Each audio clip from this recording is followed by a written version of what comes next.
right, good evening. It's a couple minutes past 7 o'clock, so we will call to order the regular meeting of the Moorestown Township Board of Education.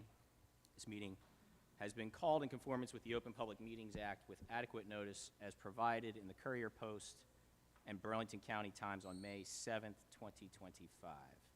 Could I please get a moment of silence?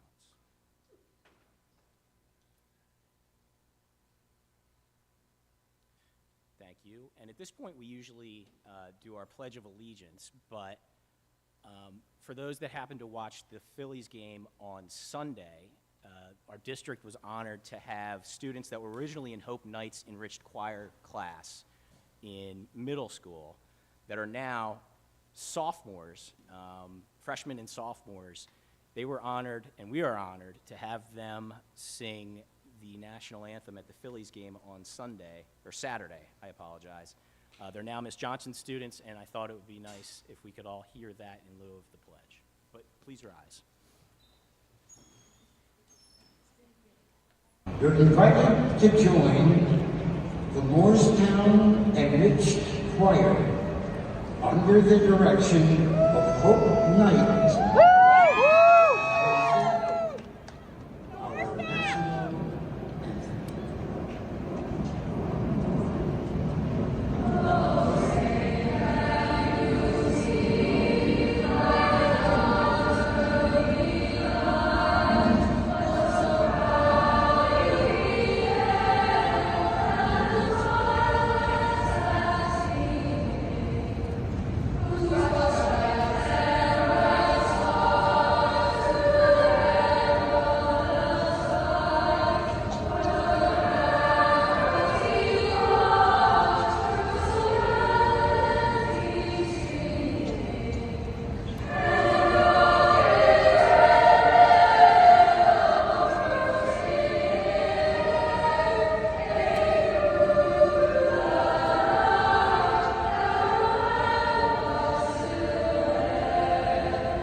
Thank you to Miss Knight and Miss Johnson and all the students, obviously, for delivering the national anthem at the Phillies game. That was really cool. Could I please get roll call, James? Miss Arcara Burns, Mrs. Aurora, Mrs. Barnes, Mrs. Fowles Macaluso, Dr. Mai, Mrs. Miller, Mrs. Morano, Mr. Weeks, Mr. Villanueva. Here. Thank you. Thank you. We usually start with the student reports, but with your indulgence, we're just going to address the referendum vote that happened on Tuesday. Just a couple minutes. We had the vote on Tuesday, and as I'm sure most, if not everybody, has seen, it passed. And so both question 1 and question 2 passed, and we will be moving forward with the projects. I think the voter turnout was large, larger than we had expected, which is great. Regardless of how people voted, I think it's a signal that people knew about the referendum, that people took the time to try to understand what the referendum was all about, and made an informed decision as to whether they approved it or didn't approve it. I'm happy that ultimately it was approved, and I think the communication was fantastic from Dr. McNeely and everybody, certainly leading up to the vote. I think that people were probably exhausted of hearing about it. I know we were all exhausted of talking about it, but obviously it turned out to be successful. So I will turn the microphone over to Dr. McNeely. My goodness, we did it. Thank you so much, everyone. It definitely is a massive victory for Moorestown students. And as Mr. Villanueva said, I do feel everyone was informed. And an outcome of this is not only deep gratitude and appreciation for Moorestown rallying around our schools, but also you got a glimpse on how this board wants to communicate with everyone and how we'll move forward continuing that path of clear and consistent communication. We'll leave the referendum page up on our website in order to show progress photos and activities, and we'll continue outreach with our community. So this has been a wonderful introduction to the district for me. I got out to meet so many faces, and I appreciate every single one of you, I know the board does too, who did help us get the word out and everyone to make an informed vote. So thank you. With sincere appreciation for my team. The MEA got behind this with a big committee. All the teachers moving back to school nights. I could go on and on. So thank you very much from the bottom of our hearts for this amazing milestone in Moorestown's history. Now, we'll move on to the student representative reports, and I see we have a couple of new faces. Welcome. What we'd like to do is we'll start with the freshman liaison and work our way through the grades.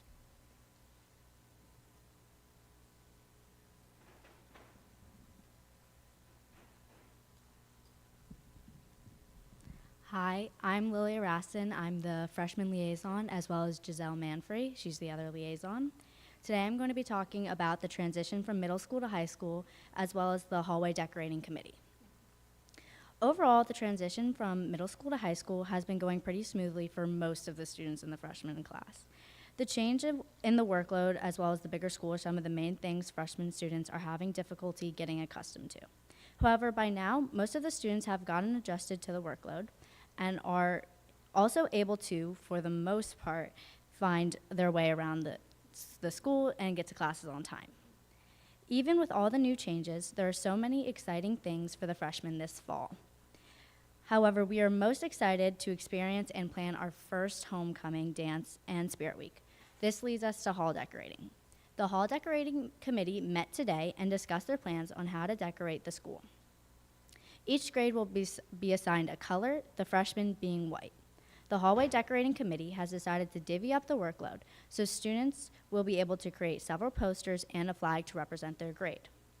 The grade levels will also be picking a theme to decorate their hallways, which will be in correspondence with their assigned color. Meetings will be held twice a week for the committee, and by October 17th, the hallways will be decorated.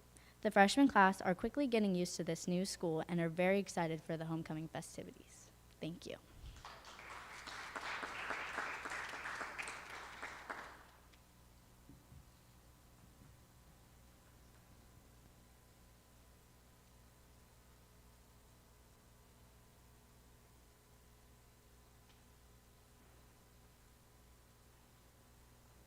Good evening, everyone. My name is Eliana Choi McBride, and I'm the returning sophomore liaison.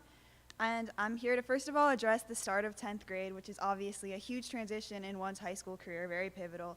There are a lot of people who are starting to take APs this year, myself included, the most common being AP US History, AP Computer Science, and AP Art History. I'm taking 2 of those, and obviously the coursework is tremendously harder than it was in freshman year, so I think a lot of my peers have been getting used to the change in the amount of time we have to put into our homework to be successful for our classes, and really even honors classes too. There is a lot more coursework. I'm also here to talk about the homecoming dance, the parade, and the game, which are probably the 3 main festivities that everybody's most excited about. Starting off with the parade, we hope that everyone would attend. It is the Saturday of homecoming. I am on the committee for that, and we are trying to figure out the festivities. There is a homecoming king and queen for each grade, obviously, and they go down Main Street. And there's the homecoming game, which is against Delran this year. Hopefully we win, go Quakers. And as for the dance, we just hope that everybody is well behaved. We're looking for chaperones. And we hope to get a good student turnout. Tickets will be on sale soon, and everyone should observe the dress code. That's about it, and I'm very excited to start the school year.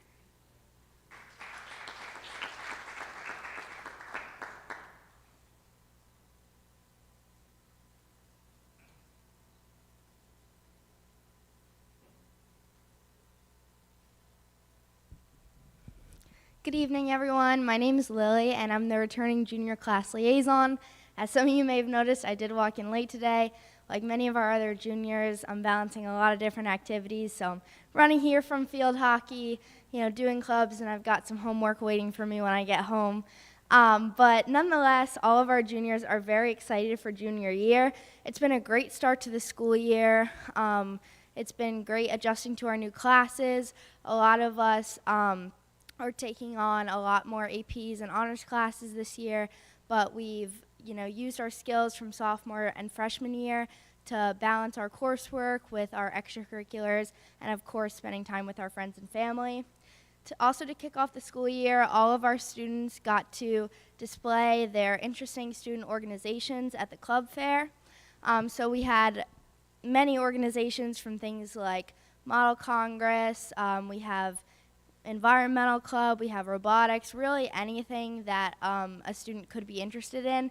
We have a club for it with new clubs every year and students forming new organizations. So that was great. I know especially our freshmen really appreciate that event so that they can become involved in the many things that our school has to offer. And as our freshman and sophomore liaisons touched on, we are diving headfirst into our Spirit Week and homecoming prep.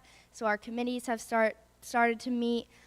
We have, I believe, 5 committees for our competitions, for the homecoming dance, for the parade, for hall decorations. So we've got everything covered under Mr. Panny, who is our advisor. She does a great job at keeping us all organized and making sure that everything gets done. And we're just hoping that we can host a great event this year for all of our students to enjoy. Thank you.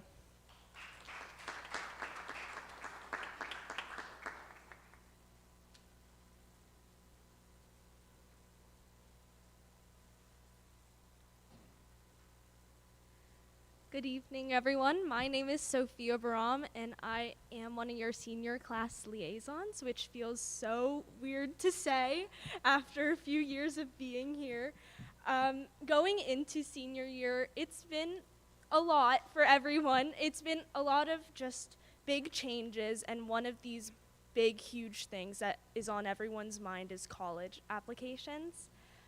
Going into this year, seniors have been having meetings with our guidance counselors, just setting us up. We came into this year already a bit prepared from meetings with our guidance counselor last year, so they've signed us up for the Naviance website, which is, if you don't know, it's this website where we put all the colleges we're applying to and you can research, and it's just really helpful tool used by both the guidance counselors and the students. And, they tasked us last year with finding 2 teachers for recommendation letters, as well as just start researching and looking at colleges. So I know over the summer, a lot of people got the head start on that process, visiting any, and some started applying to them. So this year, it's a lot of our guidance counselors had us set up our common application account, which is basically the website where you actually apply to the colleges, and that's the big official one. And basically from there you write your personal statement, which is like the quintessential college essay, and there's also an activities section where you try and fit all the activities you've done in the past 4 years in about 30 words. So that's been really fun for everyone applying. And then from there, some colleges have further supplemental essays. Like some colleges even have 6 extra essays you have to write on top of your personal statement. So in general, seniors are definitely feeling the stress a little bit, a lot of it, because of just applying to colleges balanced with a whole new year, a lot of new coursework, a lot of AP classes for many. But seniors in general, there's a lot of excitement in our grade as well, especially leading towards our senior pep rally and Spirit Week. One of the aspects of Spirit Week that we have a committee focusing on is daily competitions. So basically this committee, they plan competitions daily throughout Spirit Week just to keep people excited throughout the day and leading up to pep rally. And it adds something besides just dressing up every day that, it creates the competition between the grade levels and just ups everyone's school spirit. And in general, we're trying to publicize the events of Spirit Week and the competitions more, just to, get more of the student body involved and having fun. So overall, senior year so far has been filled with a lot of big conversations about our futures and the next 4 years and the next 10, 20 years. But overall, we're all really excited about our senior year and all the special things we have coming up for everyone. So, you know, we see the light at the end of the tunnel. Thank you so much and have a great night.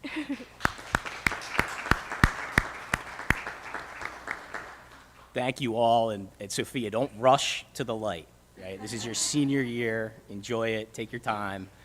Good luck to all of you this year, this academic year, and hopefully the upperclassmen told the freshmen that you're expected to stay for the rest of this meeting. But all of you can head out and get back to work, because it sounds like you all have a full plate. So thank you again.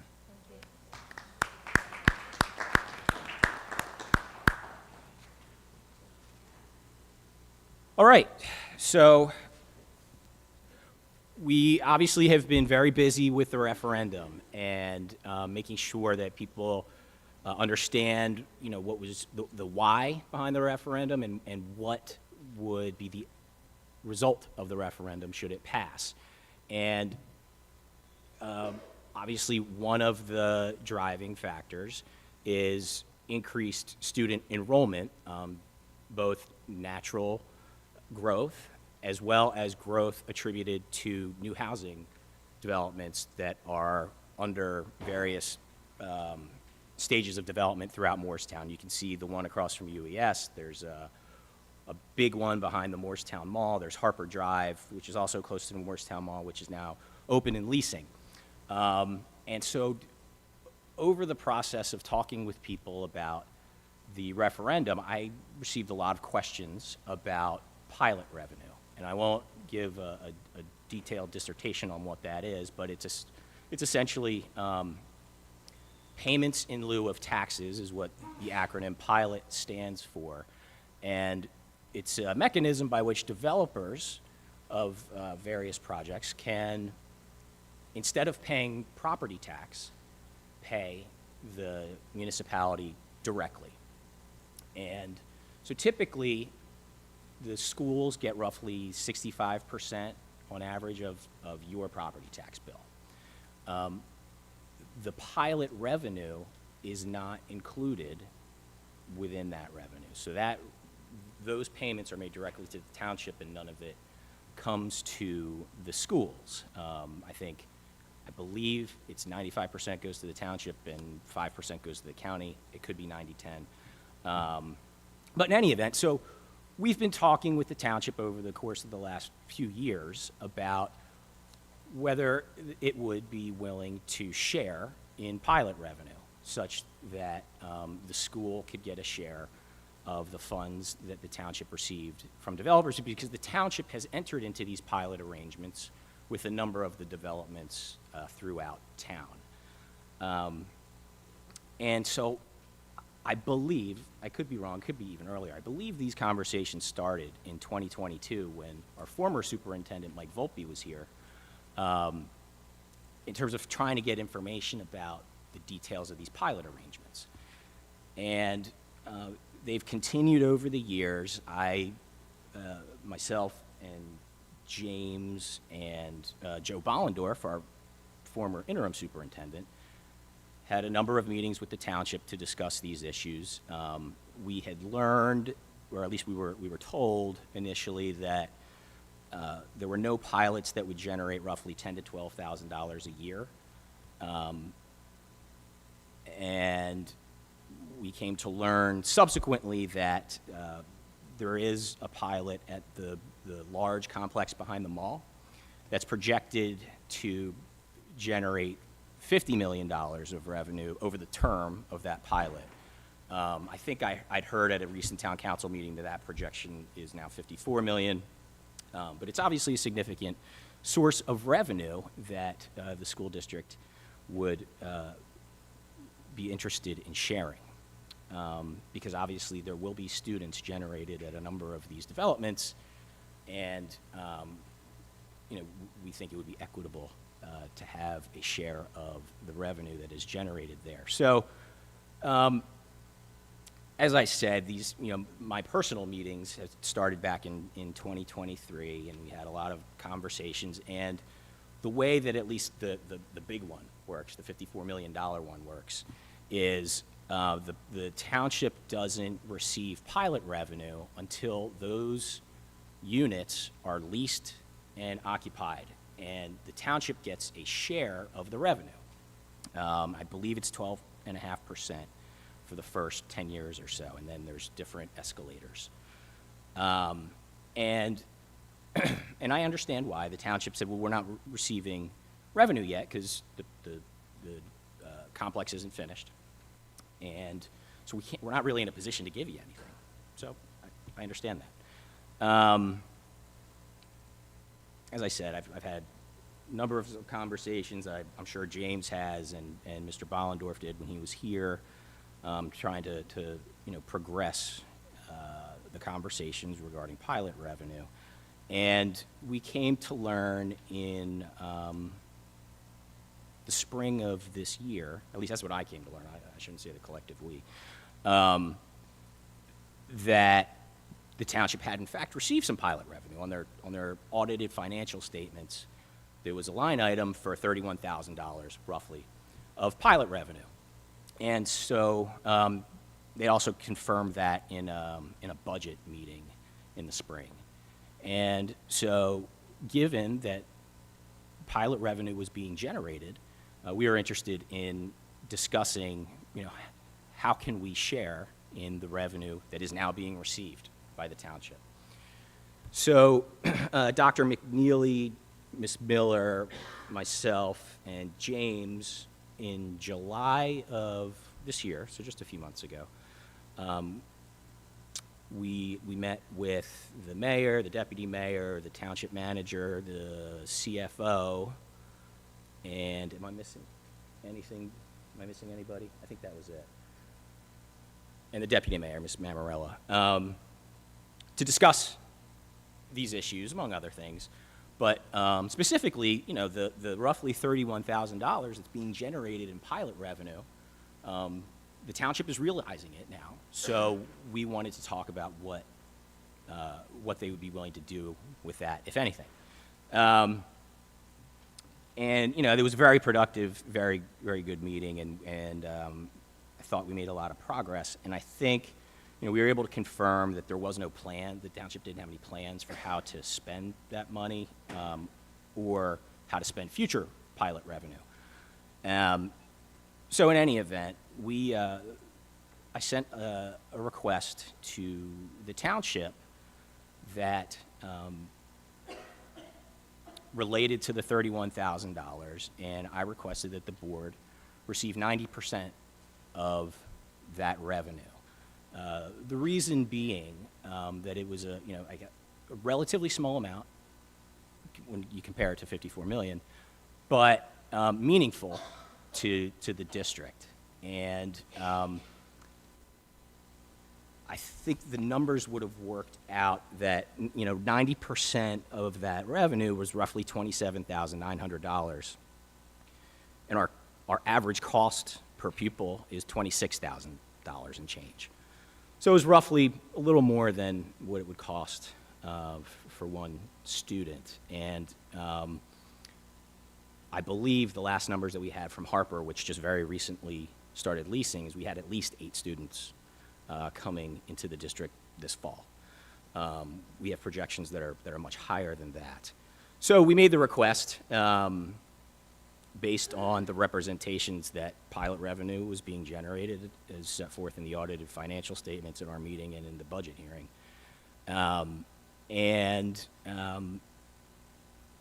The council had a public meeting on the 25th of August to publicly discuss our request. I wasn't aware of it. I became aware of it the next day.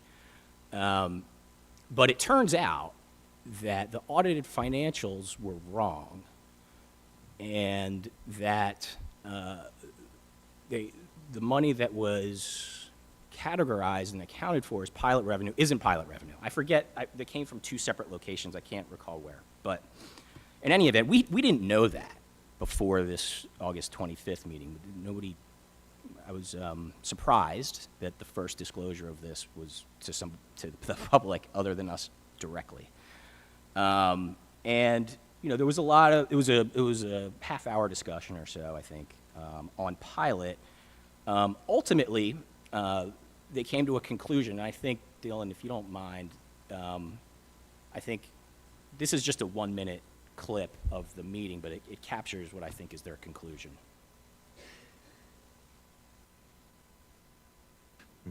So the money identified in the proposal that we received from the school district is in fact not pilot funds. Correct. Okay, so it sounds like the decision we have to make here tonight is if we're going to move forward with the 90% proposal from the school district revolving around this 30,000 of non-pilot revenues that they've identified. Well, I think on that, if the request was made from the Board of Education, the president made the request for 90% of pilot revenue collected. That number is 0. So whether it's 0% or 100%, the amount that we're in a position to grant to them today is 0. But we could be generous and say 100%, just Second. because that's got to be what we are. Get that in the record, Patty? Okay, so So I think Patty got it in the record. I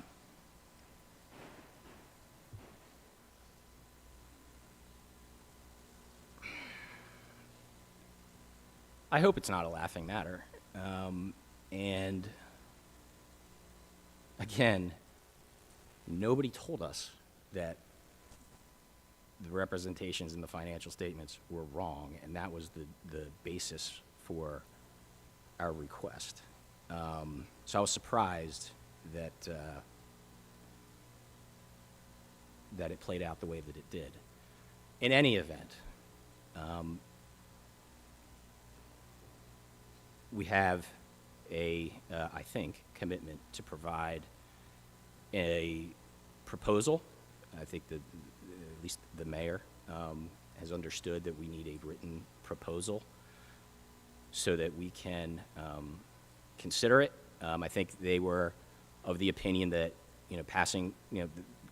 making any proposal didn't make sense until after the bond referendum was voted upon. I don't agree with that, but we're post-referendum anyway.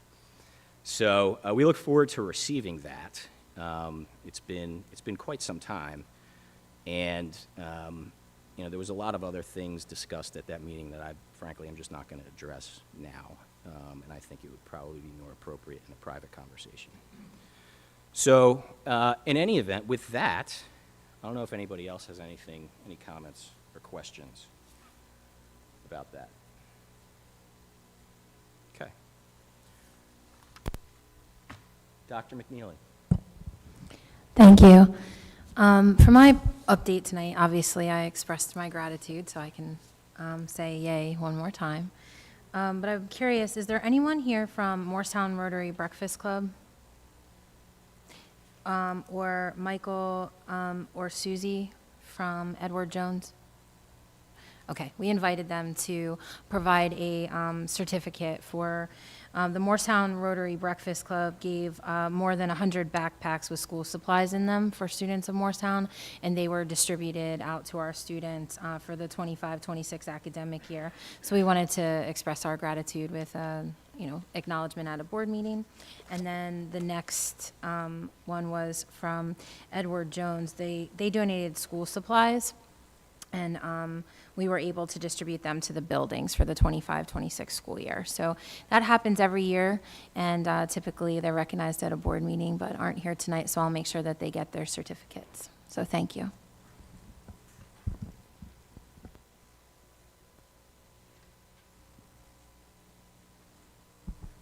All right, we'll move on to board committee reports, and we will start with the Communications Committee. Brooke. The Communications Committee met on September 16th. In attendance was Dr. McNeely, Mr. Weeks, Mr. Villanueva, Mrs. Macaluso, and myself. We reviewed the final communications for the referendum. and a plan for the messaging during voting day and voting evening, and reviewed security measures that were going to be taking place on referendum day. We also discussed strategies for effectively communicating the referendum outcome, and that was a wonderful EA, a resounding yay, and I just want to thank again Dr. McNeely, the entire board, and really the winners are our students and our community, so thank you to everyone. We also reviewed the policy updates, which we'll be hearing in a little bit, and about the sunscreen policy and messages that will be going out for that. We had an open discussion about policies, procedures, and criteria around teacher and student awards, recommendations, and scholarships, social media visibility for individual schools and district as a whole. And we discussed repurposing the communications committee as utilizing that group for our strategic planning committee, and discussed insights on vendors to assist with facilitating that strategic plan. Next steps that we were thinking of for discussing future discussions and continued discussions are our social media visibility as a town district, and also, again, the repurposing of the communications committee to focus on strategic planning. And our next meeting is October 7th. Anybody have any questions or comments? Okay, thank you. Thank you. Curriculum, Danielle. Hello. Curriculum met on September 5th. Those in attendance from administration were Dr. McNeely and Dr. Benton. Board members, myself, Claudine Morano, Jackie Barnes, and Mick Weeks. The meeting opened with district highlights, including the New York Times writing contest, the high school math curriculum, and Revolution, New Jersey. Congratulations to 4 students, 3 students from Mrs. DeKoski's English class who placed in the top 150 out of 10,000 submissions, and 1 student who placed in the top 30. Next, the committee was briefed on staff research studies, which include one at the UES regarding student efficacy in math, and one at the district level involving student induction practices. The committee was notified about legal and New Jersey DOE updates that impact curriculum and instruction. We discussed the Mahmoud versus Taylor decision and the Freedom to Read Act. The district selection process is based on content experts and state standards while maintaining developmental appropriateness. The committee discussed the early literacy screener mandate, which aims at providing evidence-based reading instruction to create a robust literacy program aimed at helping students early. District administration advised the oral fluency screener will be administered universally, and that most likely the MAP growth will serve as a screener by the state, but at this point we are in the wait-and-see phase. District administration is proposing revisions to policy 2422. This policy currently relates to physical education, but will be revised to incorporate additional curriculum.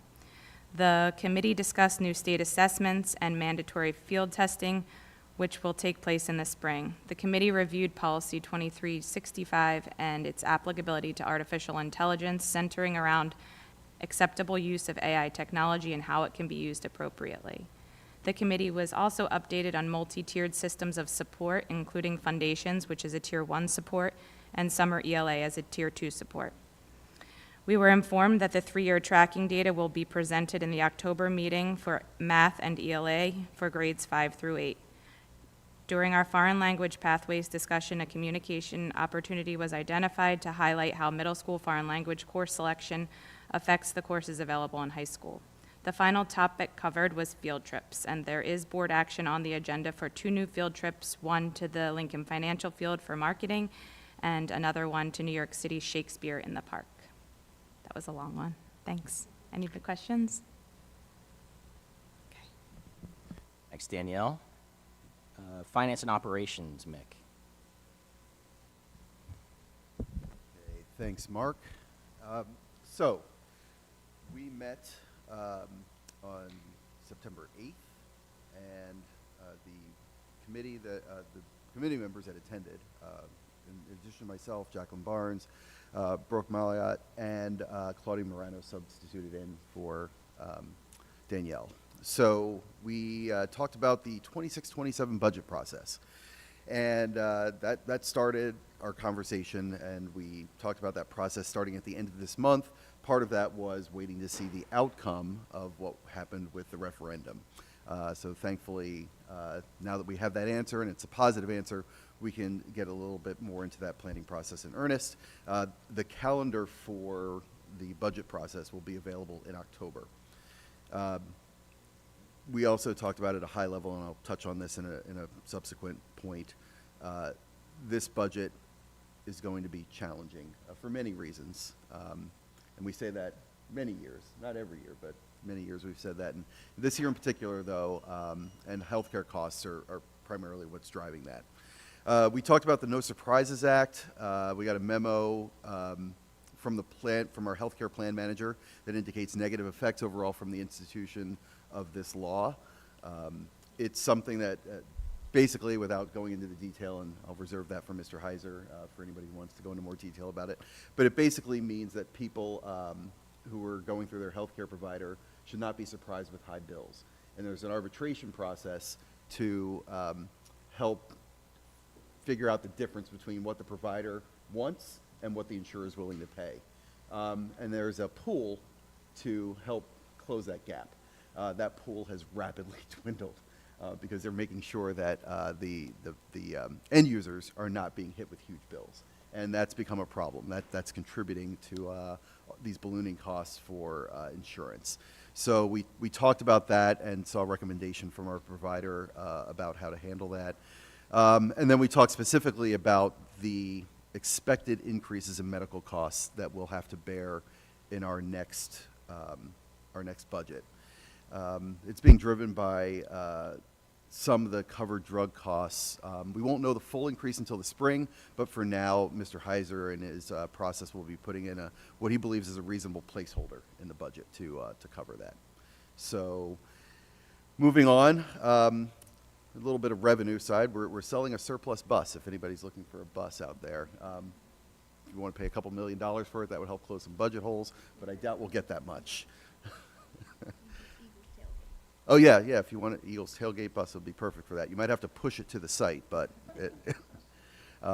anyway, so that bus, the committee recommended that the board approve putting that bus up for sale. We talked about the costs for the special election that just occurred on Tuesday. The committee reviewed those cost estimates. We had been looking at those previously as well. The estimates were that election would cost about a little less than $24,000. Those were just estimated numbers. We'll know final numbers as those bills come in.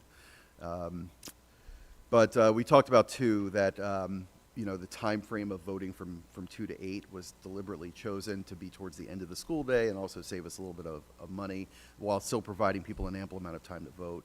And then we're going to look at whether, now that the referendum is passed, that we'll be able to pay for some of those costs out of the bond revenue from the referendum. There's a records retention project that occurred over the summer that will be ongoing. Long story short, basically, we were storing records from the district off-site at a substantial cost by hiring somebody to go through, bring those records on site, review those records, determine based on laws what we had to keep, what we could start getting rid of. We are going to, out of the 600 boxes that were brought here, only 60 were required to be retained. So we're saving the cost on the storage of those, and while we're incurring costs to review these boxes and go through them, the cost for doing that will be recouped within about 2 to 3 years. And then also we'll have better processes going forward to make sure we're not storing boxes of records that we don't need to keep, again, by law. We talked about the improvements through our vendor, NutriServe, on the lunch menu at the high school. Looks really good. We're looking forward to having a finance and operations meeting over a meal at the high school, potentially. But there's a new chef who's been spearheading those improvements. Basically, with our budget, we've been able to only employ that chef part-time. We're sharing that chef with our friends in Collingswood. But hopefully maybe we can get some other arrangements to get that chef here to help us with the menus at other schools as well. And then also that'll help us with better communication and making sure the community is aware of those improvements. Then finally, we reviewed the new bid and quote thresholds.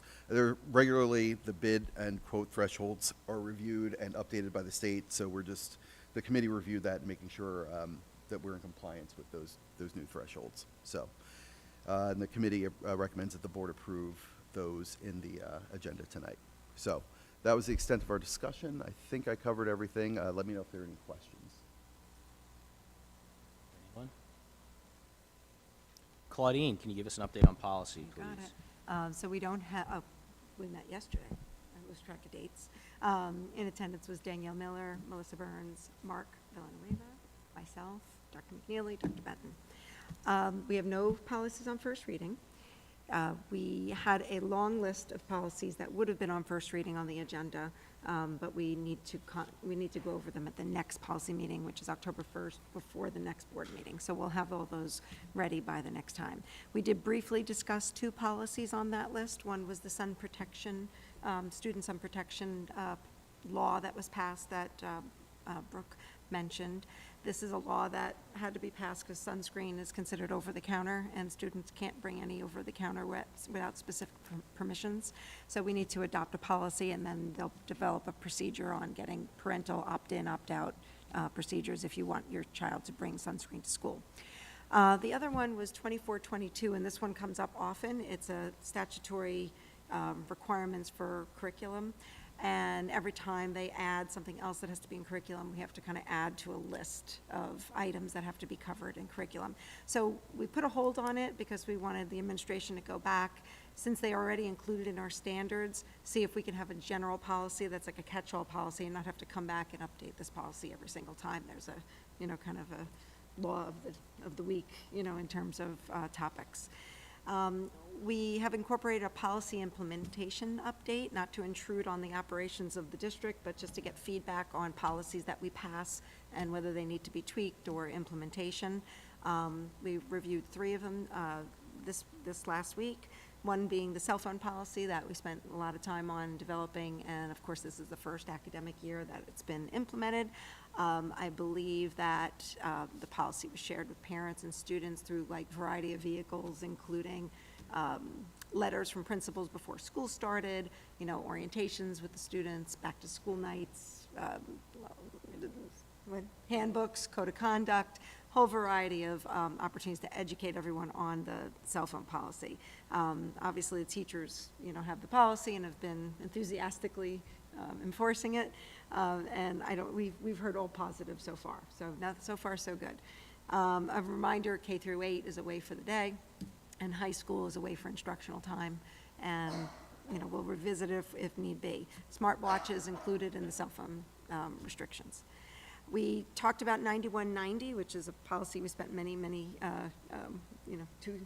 years before I was on the board on this policy. This had to do with community organizations. We just reviewed some of the roles and responsibilities of board members and staff members and admin that are liaisons to some of the community organizations under that policy.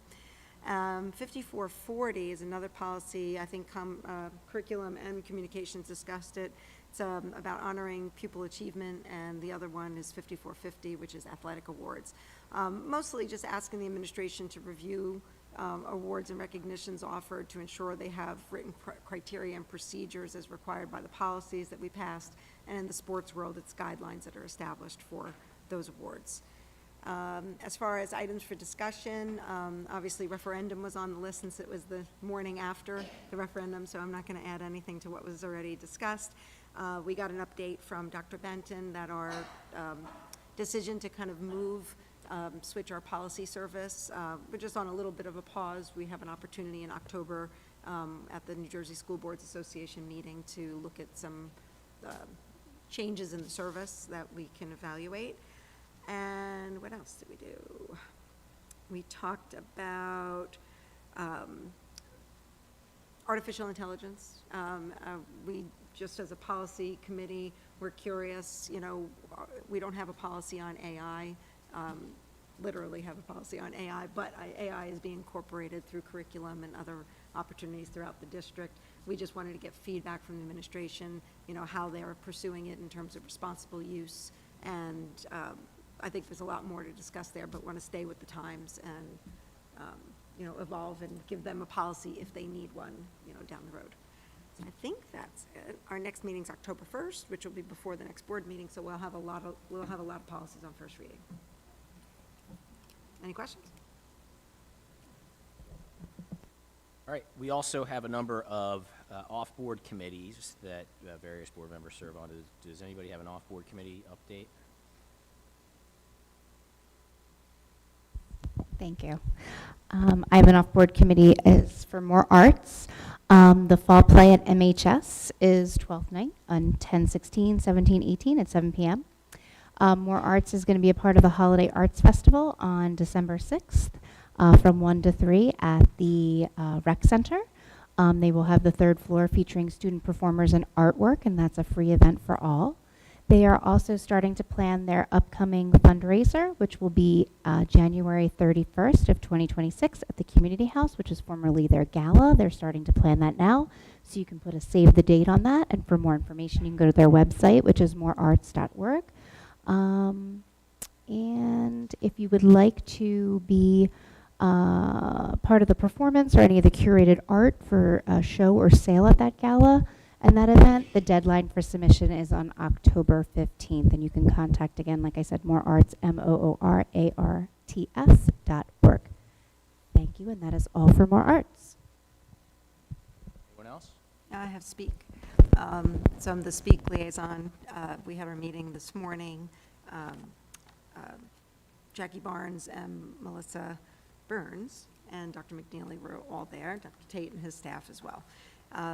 So one of the two things they asked me to update everyone is to visit their social media. They're doing something called Bridging the Gap. It's a video series to help Speak parents within the community know what's available and kind of help them navigate the district. Their first one featured Dr. McNeely, mostly talking about her entry into the district as well as the referendum at the time. So they're little snippets of the longer video, but they're very interesting. They also just said to remind everyone that they're doing something for Inclusion School Week, which is the first week in December. More to come on that. I also shared some updates with them from policy and F&O committees, things that we had, I had minutes already to update, talked about budget, and shared that BOE will be starting to focus on the next big project, which is strategic planning. Anyone else? Okay. We're going to move to our first public comment section. This is the time and opportunity to provide public comment on items that the board is voting on tonight. So our agenda contains the specific items that we are voting on. If you'd like to make a comment about those items, please, now would be your time. There is a second public comment section that is for general public comment, doesn't have to relate to anything on the agenda. That'll probably happen within 5 to 10 minutes max. So if you'd like to make a public comment, I'll first move to open public comment. All in favor? All right, if you'd like to make a public comment on agenda items, now is your time. I'd ask that you approach the microphone, state your name and address, and keep your comment to 3 minutes.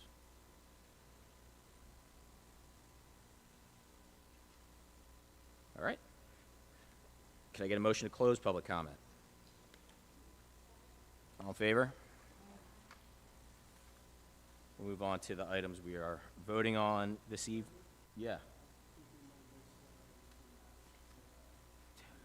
I miss that every time. Thank you, James. Could I get a motion to approve the minutes of the Board of Education held on August 26, 2025, as attached in Exhibit 26-30? All in favor? Any noes or abstentions? Thank you. All right, reports to the board.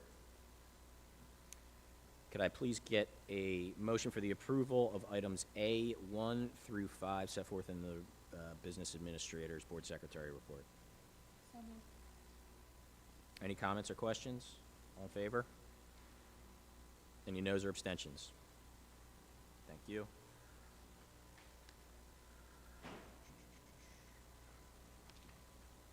Sorry, we're still working through this new agenda software, and it's got me a little turned around.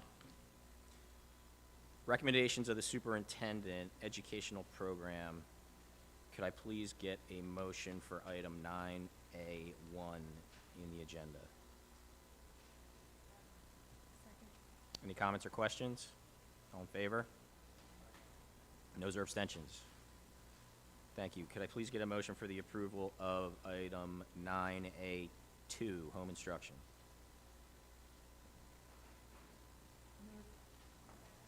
Comments or questions? All in favor? Any noes or abstentions? Thank you. Item B, finance and business. Could I get a motion, please, for the approval of items B 1 through 19 in the business and finance section of the agenda? Any comments or questions? All in favor? Thank you. Letter C, employee relations. Could I please get a motion for the approval of items 1 through 5 in that section of the agenda? Any comments or questions? Can we get a roll call vote, please? Ms. Arcara Burns. Mr. Rohr. Mrs. Barnes. Mrs. Fowles Macaluso. Dr. Myatt. Mrs. Miller. Mrs. Morano. Mr. Weeks. Yes. Mr. Villanueva. Yes. Thank you.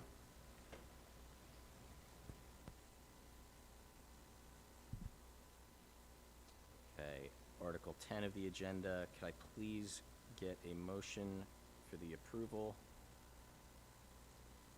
of suspensions as noted in Exhibit 25-57 and HIB incidents as noted in our previous executive session?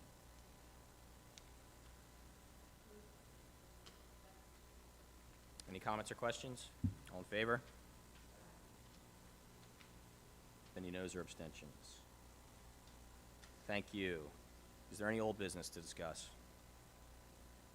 Any new business? All right, now we are to our second public comment section, under 5 minutes.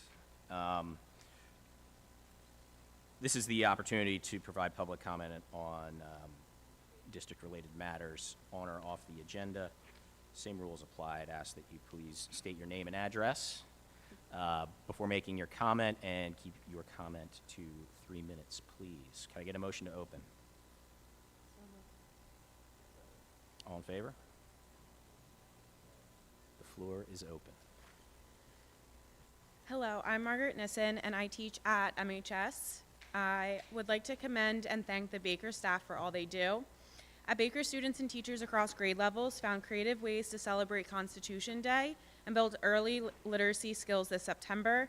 Second grade teachers, Mrs. Olson, Mrs. Vaxman, Mrs. Bottinelli, Mr. Rowan, engaged their students by practicing reading the preamble, enjoying Constitution-themed read-alouds, and working together to translate the complex language of the preamble into kid-friendly terms they could easily understand. Third grade teachers, Mrs. Kowalczyk, Mrs. Nixon, Mrs. Fagley, fun fact, who was my third grade teacher, and Mrs. Richardson deepened the celebration by guiding their students in creating their own Bill of Rights. This activity encouraged thoughtful discussion about fairness, respect, and community while connecting to the history of our nation's founding document. In kindergarten, teachers Mrs. Kuzi, Miss Lee, Mrs. Hagan, Mrs. Jazzy, and Miss Jeffrey supported early literacy development through a creative project. Students drew self-portraits and proudly used the high-frequency trick words, me, in their writing, giving them the chance to celebrate their individuality while practicing an essential skill. As a former Baker Bear, I would like to thank the Baker staff for all they do. Thank you. Thank you. Hi, my name is Katie Charmella, and I work at the UES. I would like to commend the UES for at the end of August, the UES Home and School Association hosted its annual ice cream social to welcome incoming fourth graders. On September 2nd, teachers and staff greeted their new students and led engaging, interactive, social, emotional learning activities during the first 2 mornings. To close out the first week, the school community celebrated UES Spirit Day on Friday and welcome back assemblies. Routines are becoming more familiar, electives have begun, and students are finding their way around the UES again. We look forward to Picture Day on the 30th and the 1st of October. Thank you. Hi, my name is Serena Ennis. I'm a first grade teacher at Roberts, the school with a heart. I would like to thank and commend Roberts teachers and staff for preparing their classrooms with much thought and care to welcome our students back to school. As tradition continues, Roberts third grade teachers clapped and students clapped the third graders into the building as it is their last year before transitioning to the UES. Elementary teachers spent time introducing our students to the new classroom routines and expectations, and we also greeted parents into our classrooms for an early back-to-school night this year. September is all about building our community. Thank you. Hi, I'm Kate Devone. I'm I'm a preschool teacher at Roberts. I'm here representing South Valley, where the sun always shines. South Valley is once again buzzing with smiles and excitement for the new school year. The teachers all work countless hours preparing for a new and exciting year. The classrooms and hallways demonstrated the dedication of the teachers to the students at South Valley. Classes engage in icebreaker activities and getting to know you activities like scavenger hunts and all about me worksheets. They also are listening to stories about friendship and collaboration. The enthusiasm of the teachers is helping each class to become a family in the 2025-26 school year.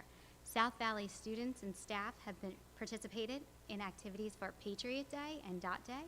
On Patriot Day, classes listened to stories about our flag and courage. Some made American flags by tracing their hands, made Patriot headbands, and wrote letters of appreciation to our community first responders. On Dot Day, students listened to the Dot by Peter Reynolds. They completed projects encouraging students to be creative, have the courage to pivot when things don't go as planned, and work collaboratively with each other to solve problems. South Valley is off to a great start. Good evening, I'm Dana Church-Williams. I work at Moorestown High School, and I would like to thank the high school staff, including Mr. Todd Warren. He led his college chemistry preparatory class in the airplane lab, which introduces the concepts of CER, claim, evidence, and reasoning, while using scientific and engineering practices by building different designs of paper airplanes. In addition, students get reintroduced to taking measurements and metric, a key concept in science. Finally, students wrap up their labs with a reasoning statement, in other words, practice for improving their scientific argumentative writing skills. Second, Anne-Marie Kerwin and Stacy McClintock worked with their freshmen students, teaching them how to formulate and send professional email introductions to their support teams, including their guidance counselors, CST, and coaches. The assignment affords students the opportunity to practice new skills in addition to making connections in their new high school community. Third, Mr. David Schmidt and Chris Welt took the high school band, the PEP band, on September 15th to the Evergreens Retirement Home after school to perform their annual PEP rally routine. The residents at the Evergreens enjoyed seeing the Moorestown students and listening to music. A good time was had by all.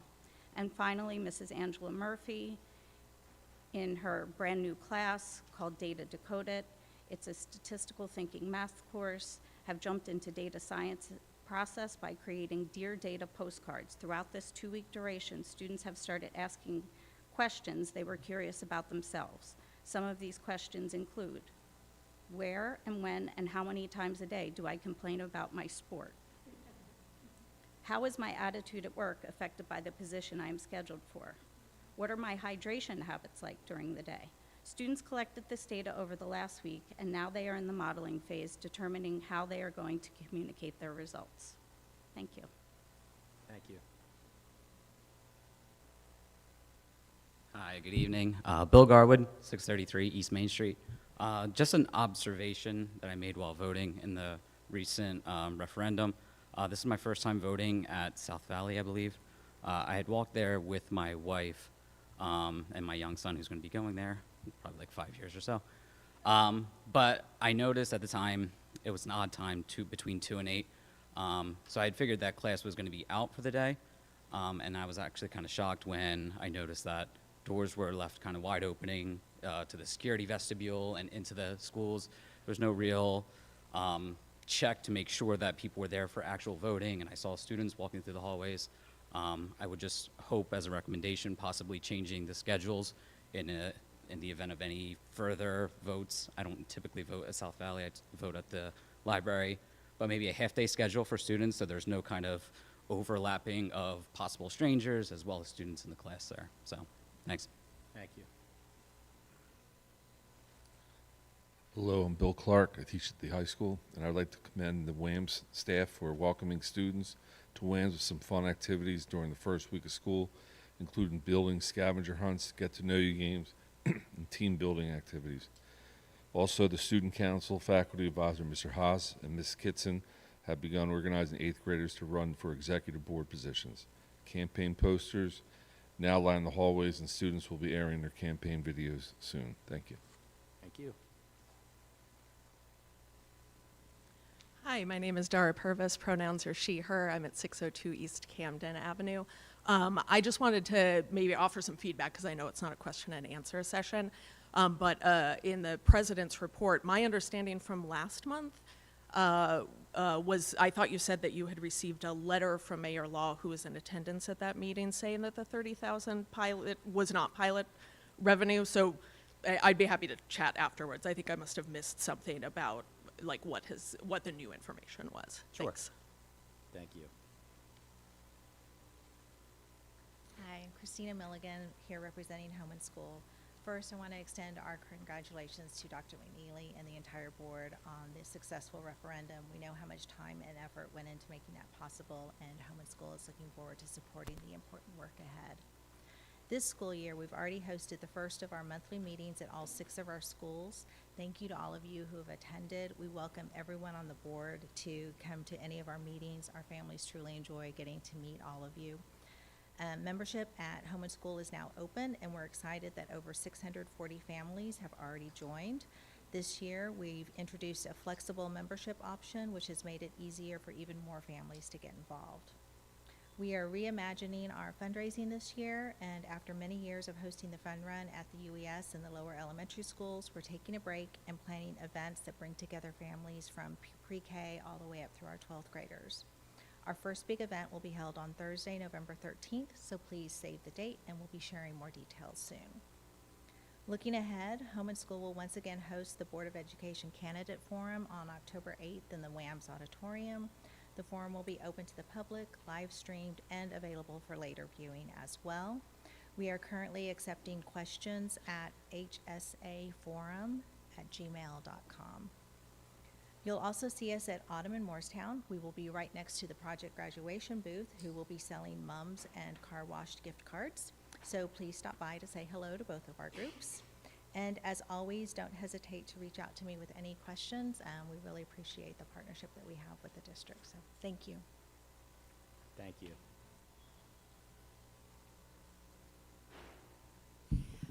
Hi, I would just like to say thank you for taking our feedback about the cell phone policy. It has been a positive, I know at the high school, middle school. So we will, any kind of communication you'd like to have, we're welcome, we're open to that. Dr. McNeely, we have FAC where we go through, different types of questions. So I've only heard positive. So I think it's a big move, and especially not having the watches. So it makes it a lot easier for us. So thank you for that. Thank you.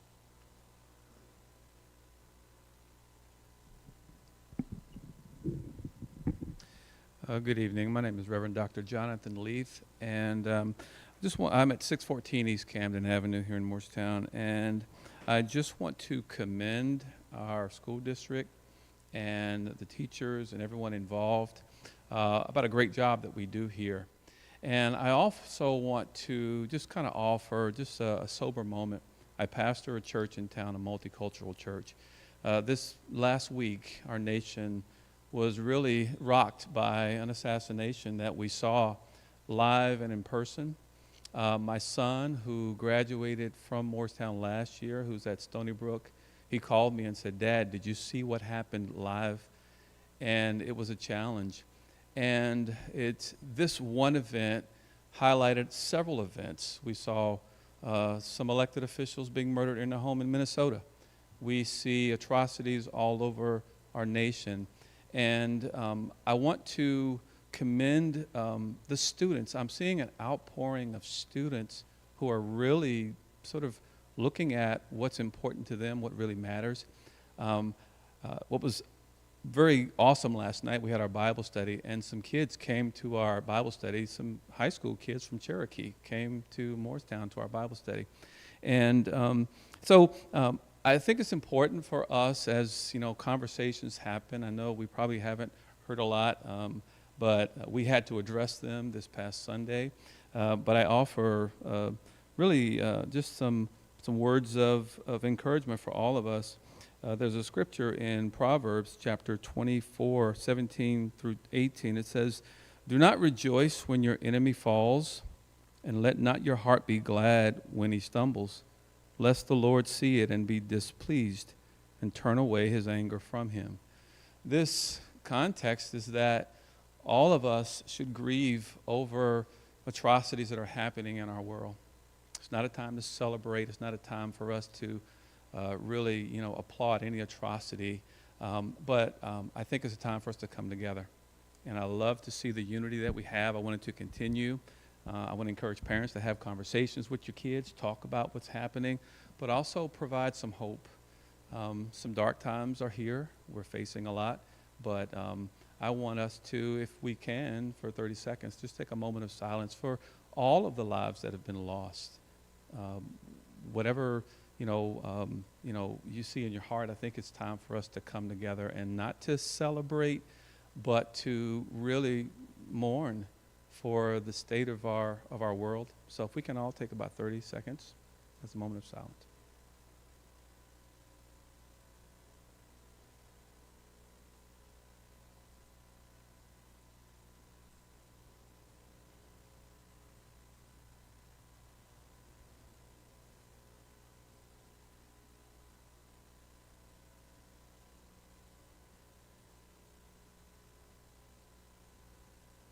Thank you. Thank you, Dr. Leaf. Any other comments? All right, can I get a motion to close public comment? All in favor? Thank you. And to address your comment, and thank you for raising it, because obviously I wasn't clear. We had made our request on August 8th for the 90% of 31,000. I exchanged some emails with the mayor regarding it, but never was informed that the audited financials were incorrect and that things that were said in the past were incorrect and that it wasn't, in fact, pilot money. That was first disclosed on August 25th, which was a Monday, in a town council meeting. Again, I wasn't aware of the meeting because I would have been happy to attend. But that's where, and it was a robust discussion on their end about, our request. And I didn't learn about that meeting until the 26th of August, Tuesday.